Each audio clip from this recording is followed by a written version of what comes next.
элибизде, жерибизде тынчтык болсо экен деп кызматка келгенде ушундай ар дайым тилегибиз ушундай. Өрт болбосо экен, кырсык болбосо экен деп. Ушу кызматым менен ушу сыймыктанам. Ушундай эл үчүн кызмат кылабыз бул жерде.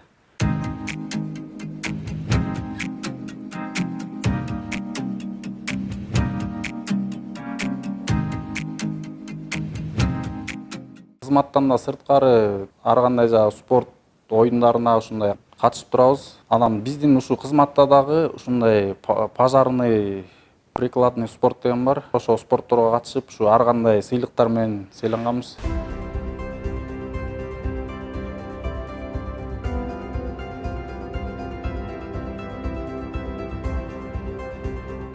Ушу кызматыбызда ар кандай өзгөчө кырдаалдар болот. Өрт кырсыктар болот, ушундай жол кырсыктары болот. Ушундай көлгө чөгүп кеткендер болсо, ал жерге да барып, ошо водолаздарда куткаруу иштерин жүргүзөт.